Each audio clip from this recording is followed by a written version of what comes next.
من الشيطان الرجيم بسم الله الرحمن الرحيم وجاهدوا بأموالكم وأنفسكم في سبيل الله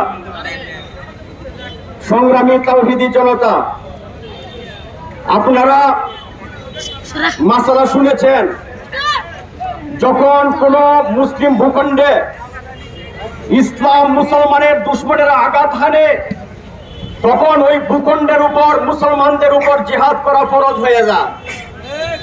যদি তারা ইসলামের দুশমনদেরকে প্রতিহত করতে সক্ষম না হয়, তাহলে আশেপাশের মুসলিমদের উপর তাদের সাহায্যে এগিয়ে আসা ফরজ হয়ে যায়। যদি আশেপাশের মুসলিমরাও তাদের সাথে গুলিয়ে উঠতে পারে না, তাহলে সমগ্র বিশ্বের মুসলিমের উপর পর্যায়ক্রমে জিহাদ করা ফরজ হয়ে যায়। উলামায়ে কেরাম ফতোয়া দিয়েছেন, হিংস্র ইহুদিদের সকল পণ্য বয়কট করা মুসলমানদের জন্য ফরজ হয়ে গেছে। ওয়াজাহিদু বিআমওয়ালিকুম ওয়া আনফুসিকুম, আল্লাহ পাক বলেন, তোমাদের দুশমন আল্লাহর দুশমন মুসলমানদের দুশমনদের সাথে তোমরা জান মাল নিয়ে জিহাদে ঝাঁপিয়ে পড়ো।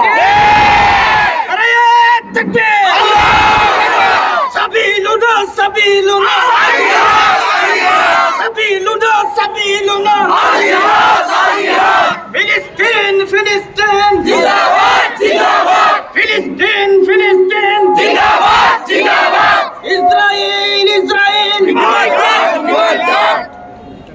সংগ্রামী তাওহীদি জনতা, আল্লাহ পাক কোরআনে কারিমে বলে দিয়েছেন, ওয়াইদু লাহুম মাসতাতাতুম মিন কুওয়া, তোমাদের কাফের বেঈমান মুশরিক তোমাদের দুশমনদের বিরুদ্ধে তোমরা সাধ্য অনুযায়ী প্রস্তুতি গ্রহণ করো।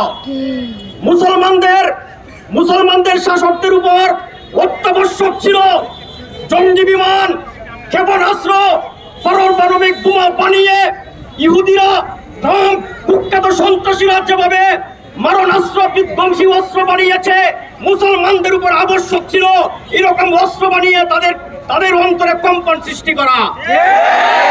আফসোসের বিষয়, আরব, বিশেষ করে আরবের শাসকরা, কুখ্যাত মুনাফিক কিছু শাসক, আজকে তারা বড় বড় বিল্ডিং বানা, কিন্তু মুসলমানদের পক্ষে ইহুদি খ্রিস্টানদের বিরুদ্ধে দাঁড়ানোর মতো তাদের অবস্থান আজকে নাই। মুসলমান ভাইরা, সংগ্রামী সাথীরা, আমরা সাধ্য অনুযায়ী ওয়া লাকুম লা তুকাতিলুনা ফি সাবিলিল্লাহ, কি হইলো তোমরা আল্লাহর রাস্তায় লড়াই করো না?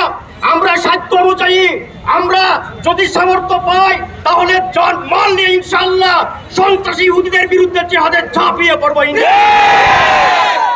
সংগ্রামী তাওহীদি জনতা,